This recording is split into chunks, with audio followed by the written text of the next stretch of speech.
Good evening. This is Dale Wetzel. I'm the host of the Legislature today. We're broadcasting from the Peacock Alley in downtown Bismarck, North Dakota, the Peacock Alley American Bar and Grill, and we have as our guest this evening on the going to be quite a festive hour, I think, because we have a new pope to discuss, and we have just the folks to discuss him. We have Senator from Bismarck, and according to a certificate that he has in front of him, he is the gentleman who correctly predicted the continent from which the new pope would come from. We also have Monsignor James Shea, who is the president of the University of Mary, and it is true, the rumors are not true that he is the new pope. Those rumors are not true, but I was spreading them quite enthusiastically, but I'm afraid they're not true. We also have Father Joshua Waltz with us. He's the Assistant Vocation Director for the Diocese of Bismarck, and he returned from Rome a week ago, and he was present for Pope Benedict's final public appearances, and also he was a seminarian in Rome during the last papal conclave, and he'll be able to describe kind of the rock festival atmosphere that prevails at these things. And he has a beer in front of him, so I'm sure he'll do an excellent job. First of all, let's describe what happened during the legislature today. There are a number of things that occurred of note. One, the North Dakota Senate approved an amendment that will assure that any future labor dispute that involves a worker lockout will not result in the workers being paid unemployment benefits. American Crystal Sugar Company workers who were locked out almost 2 years ago, the Supreme Court recently ruled that those workers, according to existing state law, are entitled to unemployment benefits. The legislature is moving to make sure that that decision does not apply in the future. This law that's being contemplated by the legislature does not affect the American Crystal Sugar workers. They will get their unemployment benefits, but it would affect future lockouts because it would make absolutely clear that North Dakota law does not support the payment of unemployment benefits to workers in a lockout situation, which is what American Crystal Sugar has right now. The Senate also defeated one of several amendments that the legislature is going to be voting on in the coming days that deal with the Board of Higher Education. These amendments would abolish the Board of Higher Education and replace them with various leadership structures. The amendment that was defeated today in the Senate, sponsored by Park River Republican Senator Joe Miller, it sought to eliminate the Board of Higher Education and replace it with something called a Council of Regents. The voting members of the council would be the governor, the superintendent of public instruction, and the agriculture commissioner, and there would also be 8 others on that Council of Regents, 6 appointed by the House and Senate majority leaders and 2 appointed by the governor. Now that proposal was defeated 34-13. There are a couple of other constitutional amendments still extant. One of them would require the election of the Higher Education Commissioner. Another would create a new Department of Higher Education and have the governor appoint a new higher education czar or chief administrator, chancellor, take your pick, who would be in charge of hiring and firing the chief administrators of the 11 colleges in North Dakota's public university system. There are also a couple of hearings of interest. One of them would require personal finance instruction. One of the bills that was the subject of a hearing today would require personal finance instruction in the 7th and 8th grades for young students on how to balance a checkbook, how to save for large purchases, how to use credit, how to figure interest rates, all the things that some adults don't know how to do, taxes and making a budget and consumer rights. There was also a bill that got a hearing today that requires minimum sentences for folks who either use a fake ID to buy alcohol or in cases when adults, people who are 21 years of age or older, buy alcohol for folks who are underage.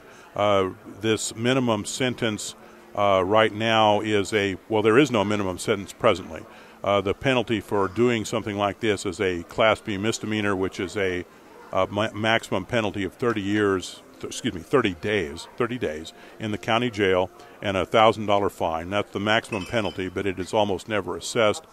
These violations would instead be punished as a minimum sentence on a first offense by a minimum $500 fine and 40 hours of community service if you use a fake ID to buy alcohol, or if you are a 21-year-old or older person who uses your status as a legal purchaser to supply alcohol to someone who is underage. And also those penalties would go up on repeat offenses, and the third offense would be a Class C felony, which would mean that you could get clapped in the hooskow for as many as 5 years and be fined as much as $5,000. Well, as I mentioned earlier, this is the University of Mary Hour on the legislature today, and we have a I can't imagine having a more momentous time to have the University of Mary Hour, because we have a new pope. And our guests to discuss this are Monsignor James Shea, who's the president of the University of Mary. We have Senator Ralph Kilzer, a Republican from Bismarck and a parishioner at Cathedral Church in Bismarck, and Father Joshua Waltz, who is the Assistant Vocation Director for the Diocese of Bismarck. First of all, Father Shea, could you tell us what your reaction was when you heard who the new pope was? First of all, tell us who the new pope is, and what your reaction was when you heard his name and the fact that he'd been elected. Well, the new pope is Francis. He's taken as his name Francis. His baptismal name was Jorge Bergoglio. He was the Cardinal Archbishop of Buenos Aires in Argentina. An outstanding pronunciation. Thank you very much. No, well, in the fact of the matter is I do speak a little bit of Italian, and the name is an Italian name, Bergoglio, because his father was an Italian immigrant to Argentina. He was a railway worker. I understand both his parents are Italians. That's right. And he grew up in Argentina. He spent most of his life in Argentina as well. And when he came out, so I was watching it with a bunch of students at the coffee house at the University of Mary, and they were kind of hanging from the rafters. There was a lot of excitement in the room, as I think there was throughout the church and in different places. And when he came out, when the Cardinal Deacon came out to announce Annuncio vobis gaudium magnum, which is the formulaic expression, I announce to you a great joy, habemus papam, we have a pope. And then they say the name in Latin, Georgium. And my mind was racing because, of course, they've been talking for days now about the papabile, those who are sort of the front runners. And we always kind of overlay this whole process with sort of the American political optic. And so we've been talking sort of endlessly about who the front runners were and what's going to happen and how it's going to unfold and all of that. And then all of a sudden, here comes this person. And so I had kind of in my mind stored away the Latin names for all of the people that I thought might have a chance. And when they said Georgium, I was stopped. You were flummoxed, huh? It's a title change. It's really an amazing to have a pope. And then he came out, of course, and very endearingly said, my brother cardinals have had to go to the ends of the world to find a pope.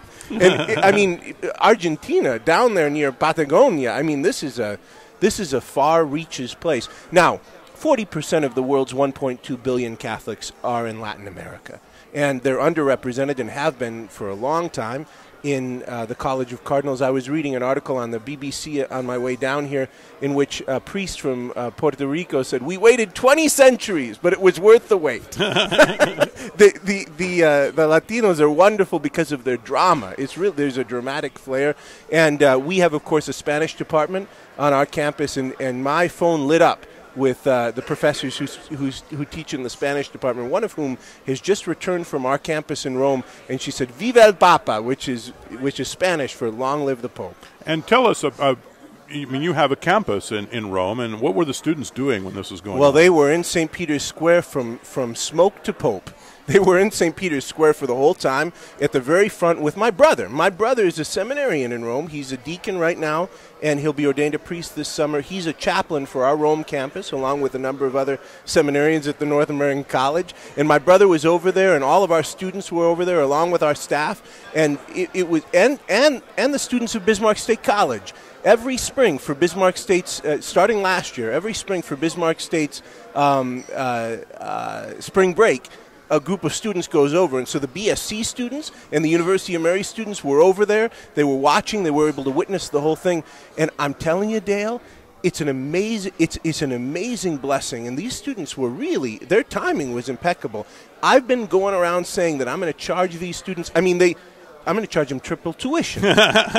Imagine the incredible historical moment this is. A pope hasn't resigned for more than 600 years. There's never been a pope from the Americas before. This is the first time a pope has ever taken the name Francis, which has all sorts of import, and it goes on and on and on. This is a title change. Pardon the pun, but this rocks the church. This change is a real difference. I was thinking that maybe this is similar to I don't know, Justin Timberlake playing the prom or something, or the some sort of really momentous event in a young person's life. There was that report that I read yesterday about Dennis Rodman going to the Vatican and getting in a Pope-mobile and riding around. But, I mean, if Dennis Rodman's there, you know it's got to be a happening occasion. But our students were interviewed live on television via Skype tonight. And you could see the excitement in their eyes. It's an amazing moment for them. Father Waltz, you've seen this sort of hullabaloo firsthand. You were in it. You were a seminarian in Rome during the last papal conclave. Could you just describe what the atmosphere is like? Because it sounds, I don't mean to trivialize it, but it sounds like a rock show. It sounds like a festival. Yeah, it is. I mean, it was a much different feeling for me this year, because the first time I was there, we had the death of John Paul II, and there was the days of mourning, and then the cardinals showing up, and then just this atmosphere of excitement. Whereas this year, you had the resignation of the Holy Father, and being over there for that and seeing 350,000 people, 400,000 people gathered in St. Peter's Square, just chanting Benedict's name and saying thank you for his papacy. There was already an electricity in St. Peter's Square before the conclave even started. And once the conclave started, I mean, my students at St. Mary's High School, they were just like, when is it going to happen? When is it going to happen? Everybody is just asking, when is it going to happen? And the same thing was going on when we were over there. But there's truly nothing like it. When I went out there, I got up every morning. I was out there when the sun was just coming up, and we sat in the very front center spot that you could sit. And we waited, and we just watched the smoke. And we waited 16 hours, roughly, more or less, every day. And I think it was 3 days for Benedict. And when that smoke comes, it's a matter of 10 to 15 minutes before that square is completely packed, and people are just going insane. And what's I remember what was most powerful for me is you sit there, and it was night, and it was hard to, it was darker, and it was kind of hard to see. Is it white? Is it black? Is it white? Is it black? And they said that they were going to ring the bell. And so we're looking at the smoke, we're looking at the bell, looking at the smoke, looking at the bell, and all of a sudden, the huge bell at St. Peter's, it just swung back, and it just exploded. The only thing louder I've heard is when the Pope came out. But you could not hear in St. Peter's Basilica. You can see the electricity that's going on in the Basilica on the news as you're watching from here. But to experience it firsthand is it's unbelievable. And then afterwards, to hear the people just chanting to the cardinals, grazie, grazie, grazie, which is thank you, thank you, thank you. When you're spending 16 hours a day waiting, what are you doing? Yeah, that's a good question. Well, we were doing homework. Because we had to skip some classes, but that was allowed. That was allowed.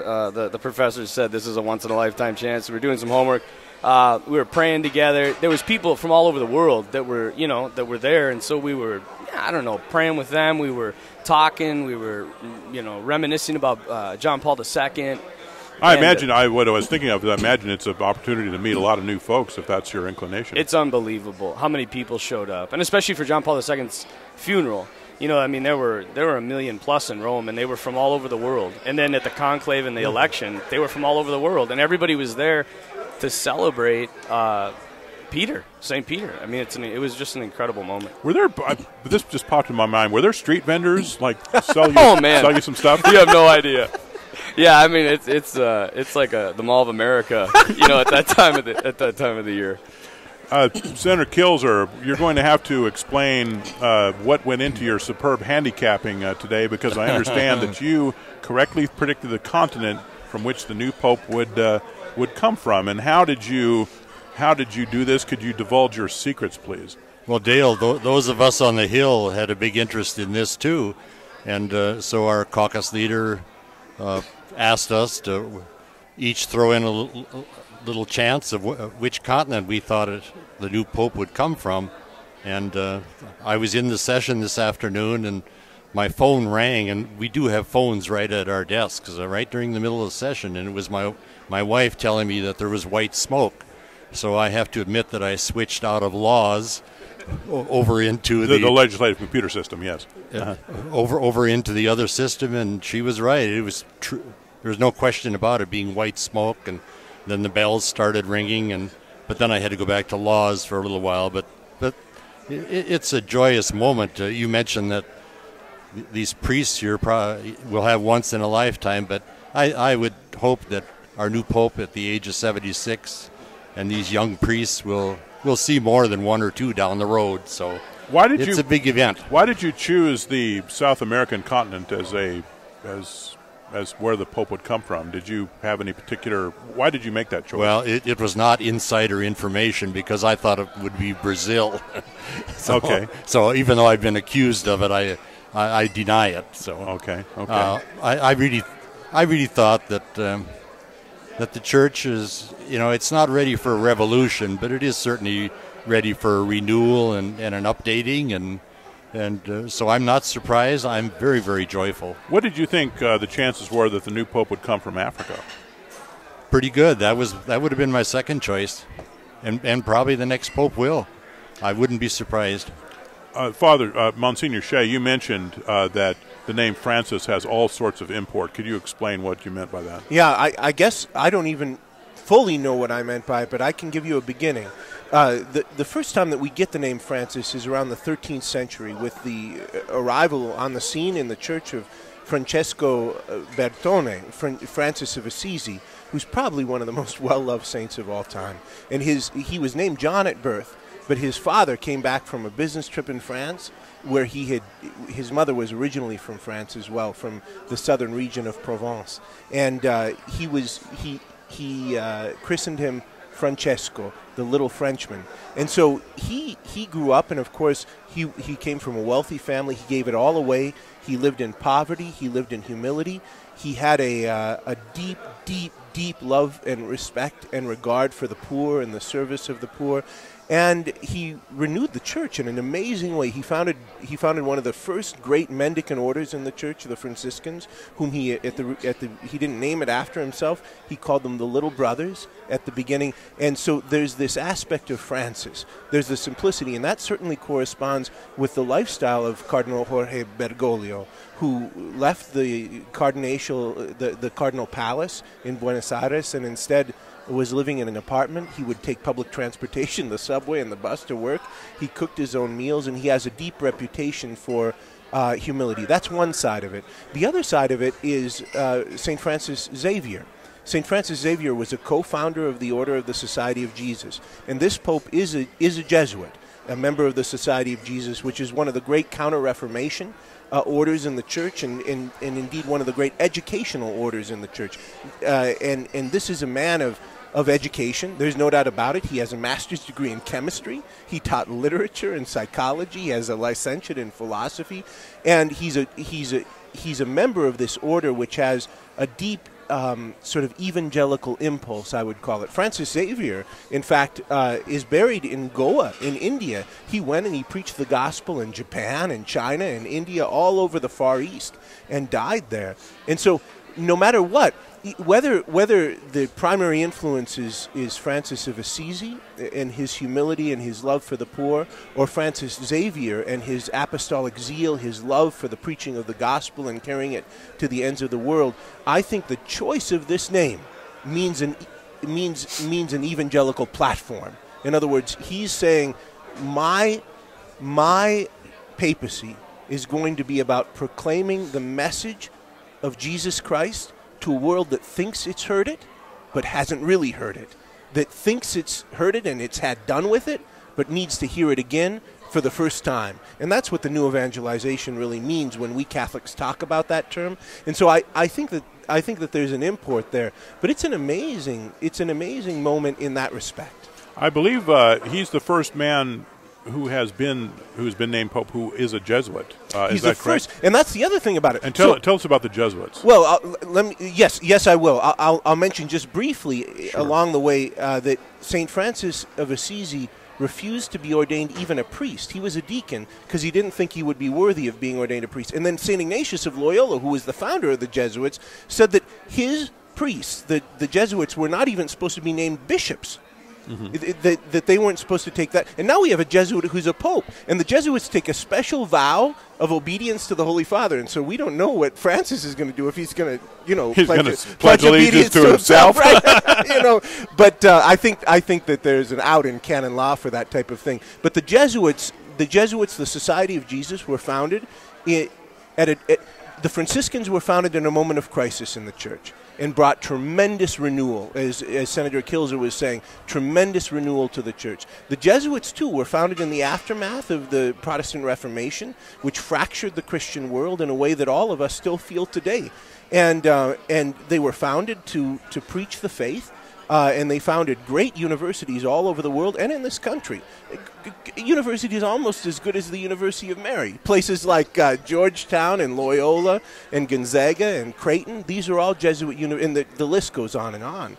These are all Jesuit universities. And so this person is an educator. Pope Francis is an educator. He's a simple and a humble man, and he's a man for the renewal of the church. That's what we're seeing at this moment. I'm interested to know, and I know you're asking the questions, Dale. I'd love to know how many papal elections Senator Kilzer has witnessed. Do you remember? Okay, let's hear this. Well, I start off with Pius XII. So wow, that's ancient history. Well, it's Second World War, and right, and then of course the ones that succeeded him, John the 23rd. Good Pope John. Well, and then Paul the Sixth. Paul the Sixth after John him. Paul First and Second, of course. And with each one of those, as Father Wallace mentioned, there was a death ahead of it. This is an especial joyful moment because it's almost like going to heaven without dying. In reality. So it's a very joyous situation. We'll pick up on this when we come back after our break. We're speaking to Senator Ralph Kilzer, whose voice you heard. He's a Republican from Bismarck and a member of the Cathedral Church in Bismarck, a parishioner. We also have with us Monsignor Jim Shea, the president of the University of Mary, and Father Joshua Waltz, who is the assistant vocation director for the Diocese of Bismarck. Good evening. This is Dale Wetzel. I'm the host of the Legislature Today radio show, and we are coming to you from the Peacock Alley American Bar and Grill in downtown Bismarck. This is the University of Mary Hour. With us this evening as guests, we have Monsignor James Shea, the president of the University of Mary. We also have Father Joshua Waltz, who is the assistant vocation director for the Diocese of Bismarck. And we also have Senator Ralph Kilzer. He's a Republican from Bismarck. He's a parishioner at Cathedral Church in Bismarck. Before we went to our break, we were talking to Senator Kilzer about his first pope, so to speak, and the popes that he has followed since he can remember. And Senator Kilzer, could you start from the beginning? Who's the first pope that you have a memory of? Well, Dale, back in the Second World War, it was Pius XII, and I was a mass server in those days. Everything was in Latin, so I never did learn Latin totally, but I certainly knew the words. Then Masses were only on Sunday. They were not on Saturday afternoon or Sunday nights. Growing up, I remember fasting and having a headache every Sunday morning during my childhood because of hypoglycemia. My wife and I got married 50 years ago. Our wedding was at 10 o'clock in the morning. And, Why do you mention that? It's 10 o'clock in the morning. Because all of these popes that I've lived during their tenure have all brought people closer to Christ, and that's been the good shepherd attempting to being the leader, bringing people to Christ, and I anticipate this new pope will continue and renew the church in that way. Monsignor Shea, what was your impression of how Pope Francis made his first appearance? I mean, he came out without his stole, which is, I understand, is rather unusual. I don't think in the memory of modern papacies we haven't seen this. the Pope usually appears on the center balcony in the Loggia of St. Peter's, always with his papal stole, which is that beautiful big red brocade stole. But he came out dressed simply in the papal white, and he gazed at the crowd in front of him, and then he addressed them, and at that point he gives the benediction Urbi et Orbi to the city and to the world, which is the highest form of blessing that a pope can give. And he said, before I give you my blessing, I want you to give me your blessing. And then, and I think my jaw hit the floor, and then he bowed down before the crowd and let them pray over him. And then he took the papal stole and put it on, and I think all of us kind of sighed this big sigh, saying, oh, that's what we were looking for. That's what was missing from our eyes. And then he gave the papal blessing. And I think it's a token of the humility with which he wants to lead the church and with which he wants to be the presence of Christ in the world. It's an amazing thing. I was telling you during the break, Dale, that this was a big surprise to everybody. It was a surprise to me. I had 3 former teachers in the conclave, Cardinal Angelo Scola of Milan and Cardinal Marc Ouellet of Quebec. Both taught me at the John Paul II Institute for Marriage and Family and Bioethics in Rome. And so I used to have pizza with Marc Ouellet. And Cardinal Dolan, of course, in New York. What kind of pizza did he like? Well, he liked margarita. Okay. Margarita is just the basic sort of cheese. Simple. Yeah, the cheese and the tomato sauce and the basil. And then Cardinal Dolan, of course, of New York, was the rector when I was at the North American College, and he taught at the Gregorian University. He taught me American church history. And so those 3 were always in the list of the 5 top candidates. So I was sitting there kind of thinking, this might be nice. I might know the new pope. Bergoglio, I've never met him. I don't know that anybody's ever met him. It's an amazing surprise. An amazing surprise. Father Waltz, I wanted to ask both of you, actually, what do you think his style should be as an evangelist for the church? I mean, I think that Monsignor Shea, you mentioned earlier that you see him as an evangelist for the church. Mm-hmm. And how do you think he should go about accomplishing that mission? Yeah, when I first heard that he was elected, obviously, and I think Monsignor could probably attest to this too, I think I had over 100 text messages from different people that just, were excited. And one of the text messages said something that has stuck with me all day, and I've been thinking about it. A pope's name means a lot. When they take that name, they say that it's kind of their mission almost. And when I heard Francis, there were 2 text messages. One, my buddy said, how did we go without a Francis for this long? And I thought, how true that is. He's the first Francis, is he not? Yeah. And I was surprised by that, actually. Well, they almost always take the name of a previous pope that they admired, going back to the time of the first popes, almost all of whom were martyrs. And so you almost never have a unique or a new name for a pope, because the canon or the set names were sort of set during the apostolic age when the popes were shedding their blood all over the place. And there's irony, I think. I don't know. I've been thinking about this too. That the Franciscan pope, the last Franciscan pope we had was Clement XIV, and Clement XIV. There's an irony, I think, between this Jesuit pope taking the name Francis. If in reference to the Franciscans and not Francis Xavier, who was a Jesuit, because Pope Clement XIV is the one that had a little issue with the Jesuits. Issue. Yeah, he suppressed them. He suppressed. He closed them down. This is an understatement. That's like describing Beckett as a turbulent priest. Right. So I think there's a couple of things I would say. Number one, there's going to be some upbuilding of the religious orders, and to see these orders explode again. They were so big. And they've kind of dwindled a little bit, and so I think that's one aspect of his papacy. I think another bigger one was another message I got from somebody that said simply, rebuild my church. One of the biggest revelations Francis had that set him on the path, Francis of Assisi, that set him on the path that he was on, as he was praying in his church, San Damiano. He looked up at the cross, and the cross spoke to him and said, Francis, rebuild my church. And Francis, being the simple man that he was, thought that meant rebuild San Damiano, this little parish church, so he rebuilt it. And later on he realized that Jesus was saying to him, rebuild. He had bigger things in mind. Yeah, the Catholic Church. And right now, I think we've gone through 4 major eras of the church that we've struggled with, and we're kind of in one that's a bit of tribulation. And I think that this Pope, part of his mission in taking the name Francis, is to rebuild some broken pieces. Jesus said that the gates of hell will not prevail against this church, and even seeing this man elected, I think proves to the world that the Holy Spirit's in charge of this election, and it's not a political play. I think one of the things of the last conclave I was at, the CNN, the CBS, the Fox News, all of them were just like, they were so frustrated because the one that they thought should be elected wasn't elected. And so they said, how can you have these five papabile, these guys that are the popable, the one that are chosen, and they don't get it? It would be like if somebody, they're running for president, between our two candidates, and all of a sudden, Dale, you're elected. The Green Party candidate is elected. Yes. Everybody be like, what is going on? Because that person wasn't supposed to be. And that's just a token of why Jesus Christ is running the church.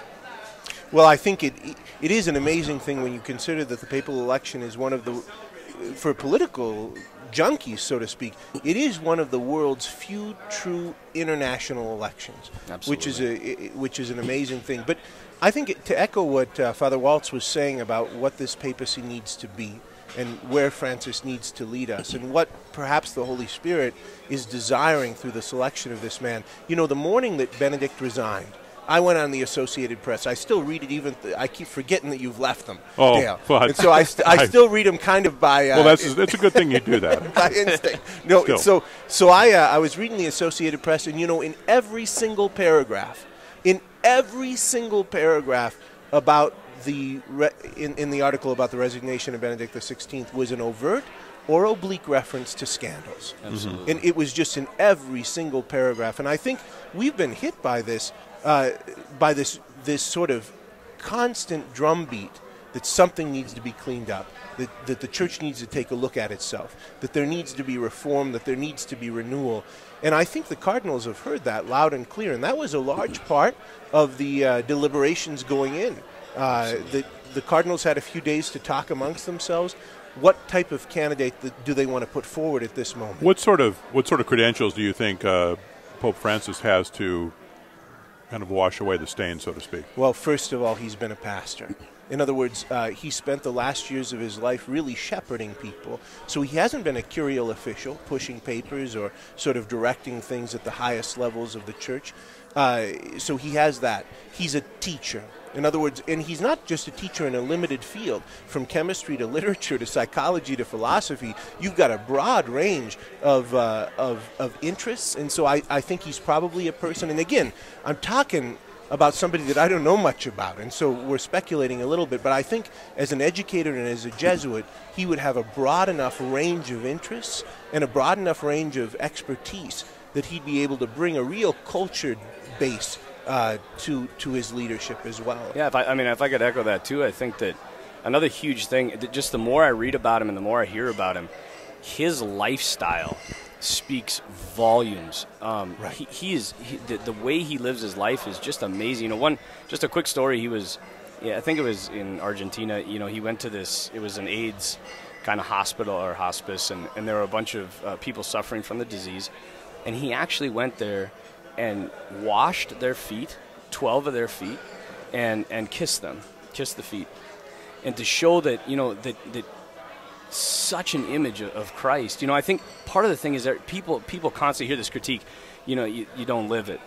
Everybody preaches it, but they don't live it. Mm-hmm. And I think, I could argue that on a lot of levels, but I think we're really going to see in this man, as we saw when he entered out on the papal loggia at St. Peter's Basilica and bowed down in humility before the people of God and said, you pray over me because I need your help just as much as you need my leadership. And so there's this beautiful give and take between the church laity and the church hierarchy, and I think that's what people are really desiring right now. Well, I just thought it was frankly an amazing beginning. I mean, I'm a Lutheran, but I thought that those people, I'm sure. I mean, they were eating out of the palm of his hand anyway. But just the idea that the Pope would come without his stole and bow down to the people who were there to celebrate him, that would make a heck of an impression.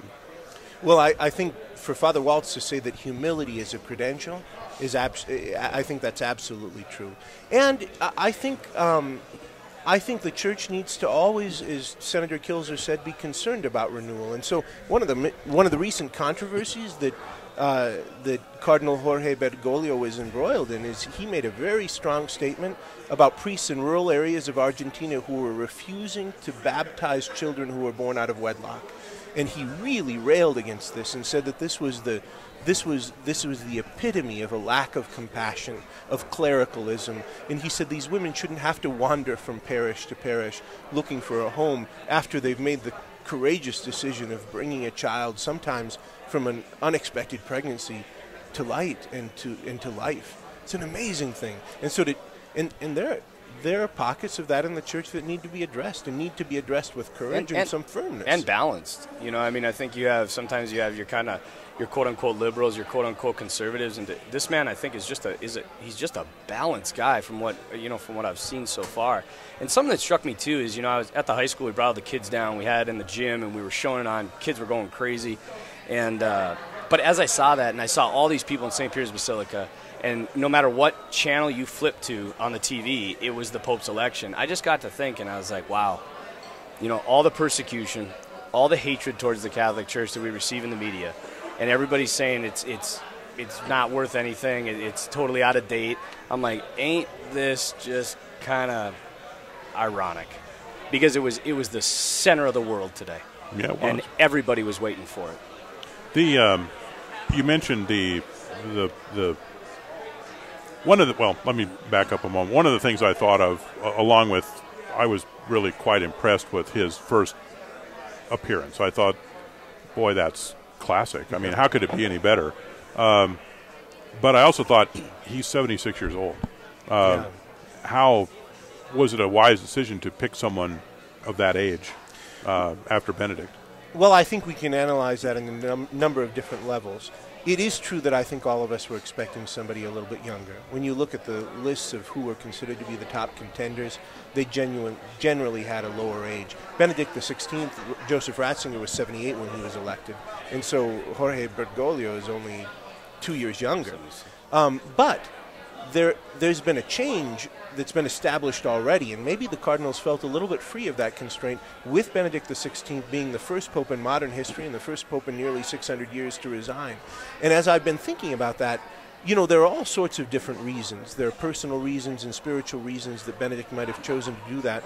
But I think he was a young cardinal at the time when Paul VI was at the end of his papacy. And Paul VI was really sick for the last years of the 1970s, and was really in many ways he was debilitated.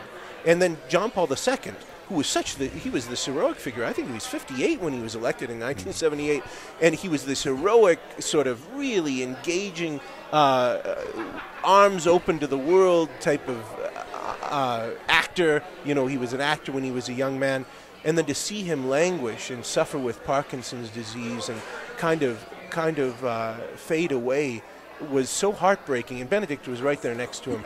I think Benedict witnessed two very recent papacies, which ended with some years of great suffering, in which the man who was holding the office was struggling to bear the burden and the weight of that responsibility. And so it might be that the Cardinals felt free to elect a person who was a little bit older because this precedent is now set. But I'm just speculating. I don't know. I wonder what Senator Kilzer and Father Waltz think about that. Do you think it's going to be more common, perhaps, in the future for the Pope, if he feels physically not up to the job, to step down? I think Benedict XVI didn't do this for himself. Right. I think there is the sense in which perhaps he was. But if you look at him, he's not in a wheelchair. Yeah. And so the fact of the matter is, I think he didn't do it for himself. I think he did it as a gesture of universal concern for the Church, because people are living longer. That's the big and with the advances of medical science that have happened, even since Senator Kilzer was born. He was born around the advent of penicillin or something. and with all of those advances, with people living longer, a question needs to be made a question needs to be asked and answered as to whether the papacy is a lifelong office. So I think that we're going to see, as we see in the general population, more people living longer, and it's more demanding than it's ever has been, particularly with all the travels that the Pope has to do. And we've had wonderful examples of the two previous popes have shown us how to live and how to die, frankly, in their very struggles with getting close to their eternal reward. And it's I can see why in the modern day it probably is a better thing for a pope to, as Benedict is living out his last years in prayer and solitude. Where does the church need the most rebuilding, and where is it the strongest? Wow, that's a good question. I think, obviously, if you ask that person on the street, they're going to say in the area of the scandal that there needs to be trust established back into the church, and that needs to come through a man who is going to live a lifestyle, who is going to live a pontificate, who is going to live a life of leadership that is going to echo the sentiments of Jesus Christ, and that he's not going to back down, that he's going to open his heart to the world, and he's going to embrace the world. I think that would be the biggest thing in the hearts and minds of people. I think our strongest thing is right now is our laity is starting to rise, and I think that's coming about through some good education, through some good catechesis, and through what they call John Paul's men. So John Paul II was Pope for so long that a lot of priests, Monsignor Shea, myself, would be considered John Paul's men, people that are just radically inflamed about the new evangelization and want to get out and set people's hearts on fire. I think that's one of our greatest strengths right now. Yeah. Myself, as a lay Catholic, I've been a cradle Catholic. I look to my church for two main things. Number one is a set of beliefs, and the second thing is the morals, guidance in my behavior, frankly. And I've been blessed with both, and I appreciate having a church and its leaders that are strong, that are firm, that are you know what to expect, and it's certainly not a majority vote like we have in the political life, and I look forward to having a magisterium that really comes through on those 2 points, a set of beliefs and a guidance in moral behavior. And that strength of faith and that integrity of faith that Senator Kilzer and Father Waltz are talking about is a real, it's a real, not even just a strength, but a need in the world today.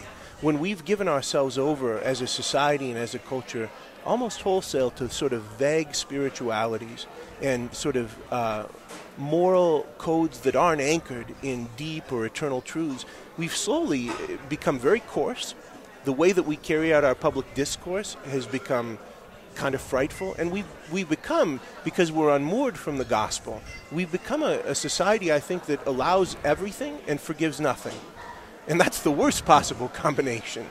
And I think that to have this firmness of faith.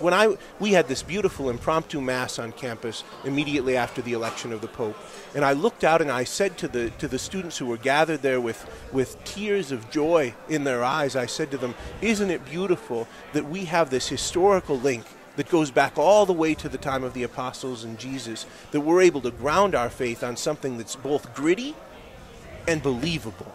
And so, yeah, I think that integrity of faith, the wholeness and the strength of faith, is so important. Do you have any opinions yet as to what the new Pope's effectiveness is going to be as a, to use the term, as a preacher, as a conveyor of the message? I've heard that he's an incredible evangelist, an incredible preacher. I think he was, when he came out into St. Peter's Square, I think he was a little shocked. It seemed to me, when I think that initial look, when you look out and you see all those people. I don't know how you could prepare yourself for that. Yeah, exactly. I mean, they said when I was there for Benedict's, they said when Benedict came out that he greeted everybody and everything, and he turned around, and one of our priests at the North American College was actually a confessor, so he was one of the only two priests in there besides the cardinals. And he was inside the hallway, and when Benedict came walking back in, he collapsed, and the two cardinals on each side grabbed him, and he was just weeping uncontrollably. Because he had realized, I think, when he looked out at this huge square, that's like 0.01% of the Catholic population has now been laid upon his shoulders. And so I think just from what he said, and I've been reading what he said over and over and over, and watching on YouTube and just kind of listening to it, and I just there's a depth to this man that goes far deeper than his words. When he speaks, there is something that is conveyed on a much deeper level, and I think the populace of the world is going to appreciate that in the upcoming years. And that's first impressions. I think Right. It's difficult to tell. You know, the preaching style of John Paul II was a little bit esoteric. He was a real philosopher. And so when he was teaching and when he was preaching, when he was delivering messages, it was sort of for posterity. And he had sort of an Eastern European mind that would go in circles and was very complex. Benedict XVI, though he was equally an intellect, had a very different, more sort of homiletic style. When you were there, he was talking right at you. And so John Paul II had this esoteric style with this tremendous personal charisma. Benedict XVI was much more shy, but he was just talking right to your heart. I don't know what Pope Francis is going to be like. I hope he's everything that Father Waltz was seeing, and that we can run with that. Thank you for your time, Monsignor Shea. This is Dale Wetzel. I'm with the we've been talking to Monsignor Jim Shea, the president of the University of Mary, and Father Joshua Waltz, and Senator Ralph Kilzer. Thank you very much.